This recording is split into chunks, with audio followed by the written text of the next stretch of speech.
sais pas si tu as vu cette petite pièce. Qu'est-ce que c'est? C'est une pièce exotique avec un poisson exotique. Et donc du coup, tu as cette planche-ci donc avec la fuite chez lui, qu'on a déjà constaté dans la planche d'avant. En fait, tout fuit chez lui. Tu vois, ça fuit ici, ça fuit ici, ça fuit ici, puis même lui pleure. Il est dans sa cuisine, avec des yaourts Bonne Nuit les Petits, une boîte du crabe aux pinces d'or, une petite vache qui rit, des super trucs, et un Royal Soda, un Kiwi, c'est des boissons de Martinique. C'est un peu la cohue dehors, quoi. Il sort de chez lui, là on voit son voisin, Patapon, avec le chat. Et là le voisin lui dit: hey cowboy, tu voudrais pas des tomates pour ton souper? Ah, il y a plein de détails aussi ici. Un pantalon McDonald's, tatouage auto, Fisher Price, un troll, Goldorak, McDonald's. Ça c'est les petits nègres. Il y a plein de choses qu'il y a ici.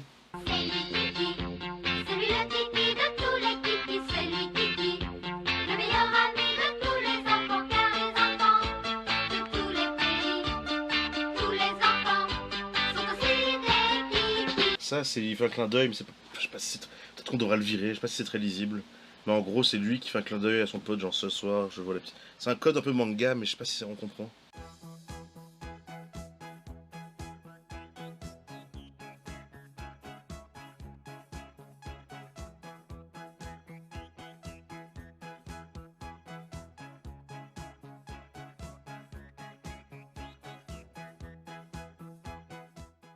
Eleonore est une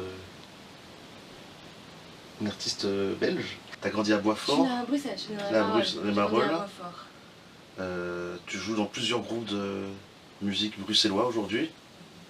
Le Ton Mité, aujourd'hui Prince Zonder Carnaval. Tu dessines avec moi, et je dessine avec toi. Tu travailles dans une galerie d'art, dans les Marolles. Universellement, plutôt. Et tu viens d'une famille d'artistes. Plutôt, oui. Là, il y a le papa d'Éléonore sur cette peinture. Oui, c'est vrai. Et des dessinateurs, et on dessine ensemble. Et c'est Florent qui m'a filé ma première feuille cartonnée, canson. C'est vrai? Ouais. Bah, j'ai dessiné sur des feuilles d'école, quoi. Ah oui, oui, ok. J'ai dit, ah ouais, c'est sérieux, quoi. On achète des feuilles et tout.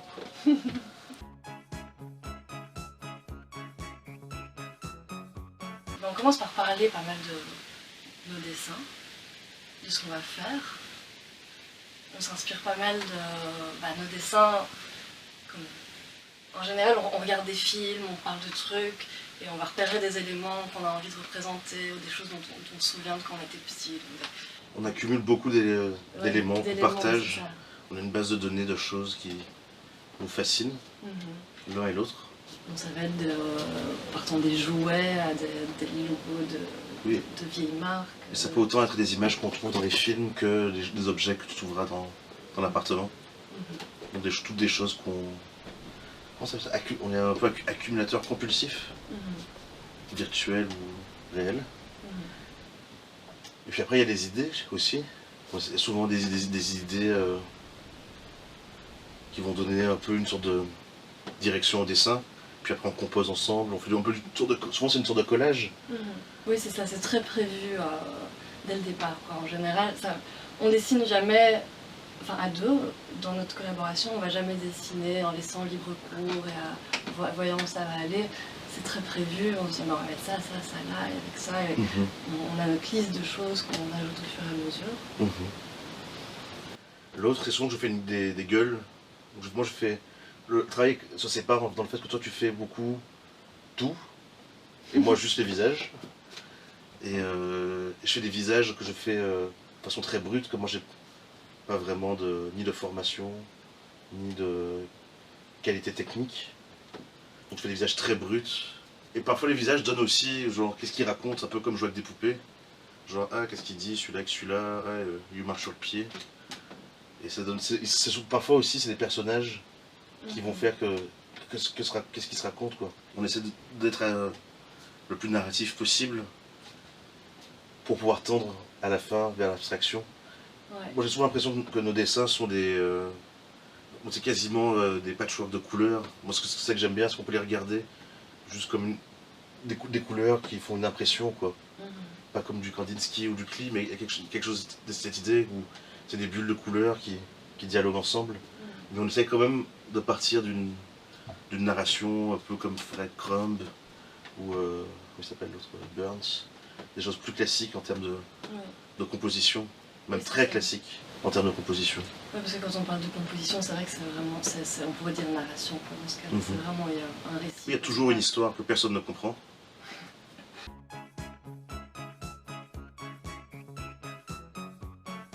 Alors ce dessin-là, il s'appelle La bataille de Polochon du 25 décembre. On l'avait fait, c'était pour le deuxième numéro de notre revue Apprendre à tuer, qui était sur le thème de Noël. Donc ça met en scène une bataille de Polochon cathartique. Bon, en gros, c'est le moment où tout dérape. Donc les deux gamins là sont en train de s'amuser, tout va bien. Et puis, comme souvent dans les batailles de Polochon, la pression monte et on est envahi d'émotions comme ça, de bouffées de délire, qui fait que tout à coup, il y a un moment de point de non-retour comme ça. Donc la sœur met un coup d'oreille dans la gueule de son frère, crac, le visage craque, et elle ne réalise pas ce qui s'est passé, elle continue à être dans sa bouffée de délire. Tout le monde a réalisé que ça ne va pas, les parents sont terrorisés. Le frère continue à se battre. Et petit détail que Eleanor a ajouté aussi, que j'aime bien, on voit le sourire sur le visage qui s'est arraché. La seconde d'avant, tout était heureux. Et la seconde d'après, c'est le drame. Il y a pas mal de références à Ghostbusters dans celui-là, je me rends compte. T'as ici le Benjamin Chamallow, lui, t'as la voiture de Ghostbusters ici. Et puis bon, comme toujours, plein de détails pop. Tintin, Popeye, Minnie. Et comme souvent aussi, on a pas mal de jouets qui sont nos jouets. Ça c'est un très ancien jouet à moi, qui était peut-être ma mère d'ailleurs, je pense au départ. Le petit jouet Gremlin. On aime bien aussi, dans le dessin, faire du lien. Il y a beaucoup de choses qui reviennent, comme ici. C'est le... Ici, on voit ça. C'est le même cochon, il est plus dans la même assiette. Ce personnage de femme noire, blackface, qu'on pourrait prendre pour raciste, se retrouve aussi dans beaucoup de dessins. C'est un personnage qu'on trouve dans beaucoup de cartoons comme Tom et Jerry, mais aussi dans les bandes dessinées de Crumb et de beaucoup de gens de cette époque-là, qu'on s'est approprié. Coil, Psychic TV, Kali. T'as des bons trucs. Ouais, on aime bien mettre des... Anzala, c'est ça. joueur de gros cas guadeloupéen, fameux. On aime bien mettre des bibliothèques et des trucs pour mettre des titres. Babar, Pezzi, le Nord, grand fan de Pezzi. Vol 714 pour Sydney, mon Tintin préféré. Moomins, mon Chichi, GoldenEye, des jeux vidéo aussi, Zelda, Super Metroid, Super Mario. Ici, à la fois, on a des gens qui sont assis sur des jouets, qui ont cette taille-là. On voit qu'il y a un trou de souris ici. La pile qui alimente la télé, une pile qui a une dimension minuscule en réalité. Et en même temps, on a aussi quelqu'un avec un œil géant qui regarde à travers le trou de souris. Et toutes les dimensions, le petit, le grand, le macro, le micro, tout est réuni au même endroit.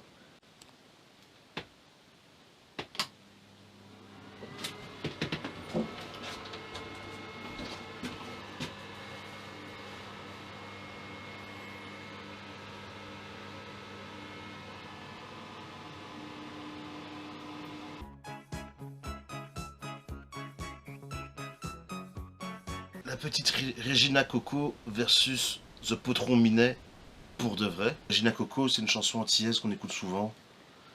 Donc dans ce dessin, c'est des jouets allemands, enfin des jouets américains avec des personnages allemands, je crois. C'est ça? Qui disent Ich bin Max machin. Qui s'en prennent donc à ce type qui essaie de conquérir cette Regina Coco qui était kidnappée.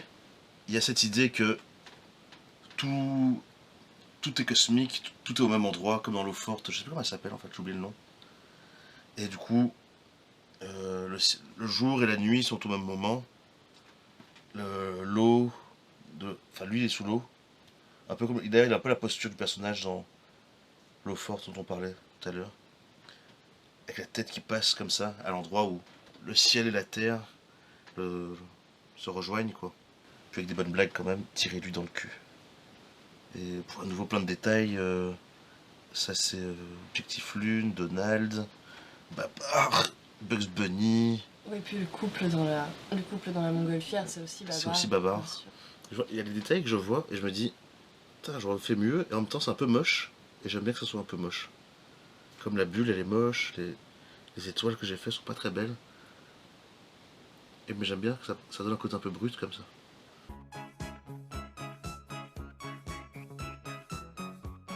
Ah, c'est un dessin qu'Eleonore a fait toute seule. Vous travailliez déjà ensemble à l'époque? Oui, on travaille ensemble depuis un bout de temps. Ouais, celui-là c'était pour une exposition organisée au Sterput autour du thème de la bouffe. Et c'était que des filles. Ici on voit, il y a les Les petits malins. Ouais, c'est ça, les petits malins, qui étaient un jouet clé à moi quand j'étais petite. Et celui-là il se paluche. Ouais, il se branle en regardant la scène. Tranquille.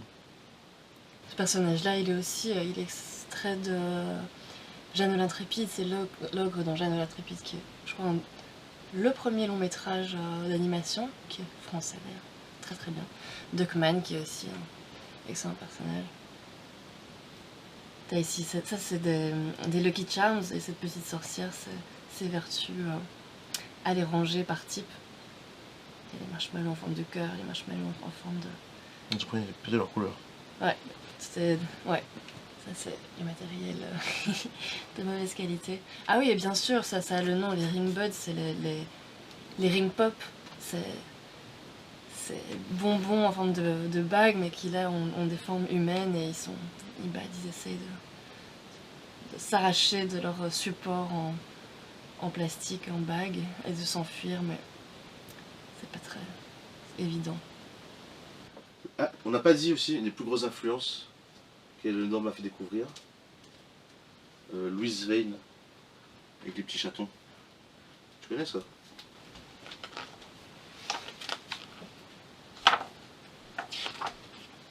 Ça pour moi c'est un des meilleurs aussi. Top 10. Avec Hergé, Chomeau, Artaud. Chomeau surtout, numéro 2. Artaud. Herzog. C'est des meilleurs.